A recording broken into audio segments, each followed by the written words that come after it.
الست اللي قدامك دي هي عزيزة بنت إبليس زي ما لقبوها، ودي هي البطلة الحقيقية اللي المسلسل معمول علشانها، واللي حصل في الحقيقة أصعب بكتير من المسلسلات. أهلا بيكم أعزائي المشاهدين في حكايتك إيه؟ عندنا حكاية غريبة وليها العجب. القصة دي فعلا أغرب من الخيال وأغرب من أي حاجة ممكن تسمعها. هي ست قررت تحارب المجتمع بس بطريقتها، لكن الحرب دي خلتها بتتحول لحاجة أقرب للشيطان. هنشوف في أوائل التمانينات في قرية هادية في ريف اسكندرية كانت عايشة بنت صغيرة اسمها عزيزة. عزيزة اتجوزت وهي لسه عندها 15 سنة، يعني كانت طفلة تقريبا لسه مش فاهمة أي حاجة في الدنيا. في الأول حياتها كانت ماشية عادية جدا، لكن بعد سنة من الجواز بدأ السؤال اللي بيخوف أي ست في مجتمعنا: هو مفيش عيل ولا حمل قريب؟ السؤال ده ما كانش مجرد سؤال عادي، لا، دي كانت معايرة من القريب والغريب. كل يوم واحد بيكلمها، الجيران بيلمحوا، القرايب بيضغطوا، والنظرات كلها بتتهمها إن هي عقيمة. المجتمع ما بيرحمش. أكيد الكلمة دي كفيلة إن هي تكسر أي إنسانة. الضغط زاد عليها جدا والمشاكل كترت لحد ما الجواز الأول طبعا انتهى بالطلاق لأنها ما بتخلفش. لكن الجرح كان عميق جدا وما اختفاش، ده كان عمال يكبر جواها وتحول لحاجة مكسورة جوا قلبها. بعد فترة اتجوزت تاني، لكن طبعا الخوف كان مسيطر عليها ان هي ما تخلفش وتتكرر نفس القصة.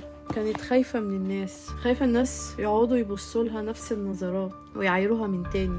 هنا عزيزة قررت تعمل حاجة محدش ممكن كان يتخيلها. عزيزة قررت تخطف طفل، والطفل ده تقول عليه ابنها. هنشوف القصة أغرب من الخيال. عزيزة بدأت تمثل الدور باتقان غريب. كانت بتمشي قدام الناس وهي بطنها منفوخة، طبعا حاطة هدوم تحت جلابيتها علشان تبان قدام الناس كأنها حامل. والجيران طبعا كانوا مبسوطين جدا وقالوا لها أخيرا هتخلفي، وكده احنا عارفين الحقيقة. في سنة 1983 عزيزة لبست زي ممرضة ودخلت لحضانة أطفال في مستشفى اسكندرية. المكان كله كان مليان أطفال حديث الولادة وأمهات منهكين من التعب طبعا بعد الولادة. المهم، عزيزة اختارت طفل صغير وشالته وخرجت تتسحب ورجعت للبيت، وبدأت طبعا تعمل التمثيلية بتاعتها وجابت داية وكانت متفقة معاها علشان تسبق الدور كويس. وفضلت تصرخ وتقول أنا بولد، والناس اتلمت والكذبة اتحولت لحقيقة، والطفل اتسجل باسم إسلام. رجع الناس يعايروها تاني إن هي مش قادرة تخلف غير طفل واحد. مرت 3 سنين ومجتمعنا مش بيرحم، والجيران بدأوا يقولوا هو إسلام ملوش أخ. الضغط بدأ يزيد على دماغ عزيزة، فعزيزة قررت تخطف طفل تاني، لكن المرة دي كانت مختلفة. عزيزة ذكية جدا وبتشغل دماغها. عزيزة راحت سوق شعبي وقابلت ست هناك غلبانة ومعها طفل صغير. ابتسمت لها وقالت لها أنا من الشؤون الاجتماعية وجايبيني علشان نساعد الأسر المحتاجة. الست المسكينة طبعا صدقتها، والأم دخلت تغير هدومها علشان تمشي معاها. ولكن المفاجأة خرجت، لقيت إن الطفل اختفى وعزيزة كمان اختفت. وبعد كده الطفل ده سمته باسم هشام. وبدأت كده عزيزة تقلق،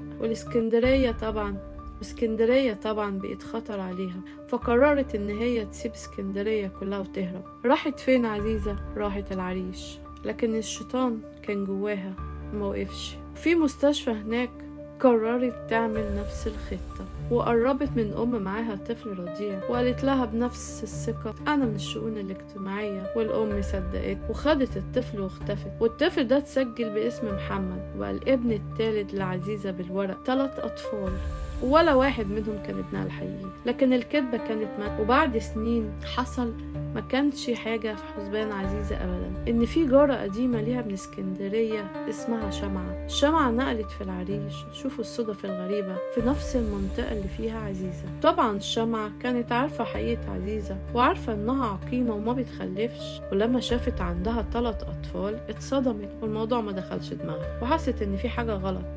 وفضلت تفكر لغاية ما قالت أنا لازم أبلغ الشرطة. وفي سنة 1992 الشرطة حصرت بيت عزيزة.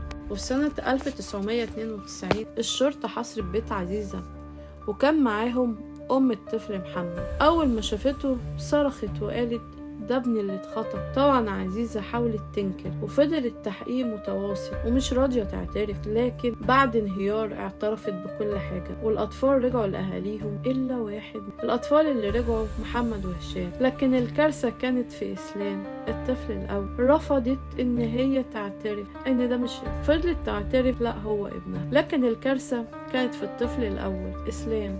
عزيزة رفضت إن هي تعترف بأهله وقالت إن هو ابن راجل اسمه جمعة، والطفل اتسلم للعيلة دي وعاش معاهم 22 سنة. لكن إسلام كبر وكان أبوه بيعامله معاملة وحشة جدا، وإسلام كان حاسس إن فيه حاجة غريبة وإن هو غريب ومش من العيلة دي. وفي يوم سمع جملة كسرت قلبه. سمع الأم وهي بتقول للأب مشي ده مش ابننا. إسلام اتصدم من اللي سمعه وقرر يعمل تحليل DNA والنتيجة كانت صادمة. إسلام فعلا مش ابنهم. وفي لحظة واحدة إسلام بقي من غير أب ولا أم، ملهوش أي أب. حتى أوراقه الرسمية كان فيها مشكلة لأنه ملهوش أهل. والمصيبة إن عنده 3 أطفال مستقبلهم كله مهدد. عزيزة فضلت رافضة تعرفوا مين أهله، وبعد فترة عزيزة اتصابت بمرض سرطان الدم. إسلام راح لها، كان عنده أمل إن تعرفوا مين أهله. قبل ما تموتي قوليلي أنا مين، أهل مين. لكن كانت بترفض وتتهرب. وفي لحظة مرعبة وهي واقفة في بيت أهلها رمت نفسها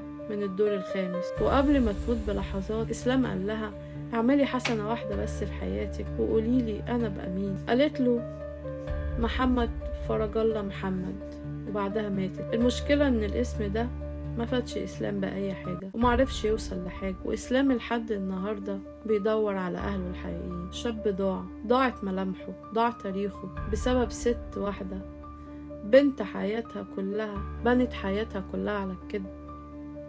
ست وصفها الناس بكلمة واحدة وهي بنت إبليس. القصة دي قصة حقيقية.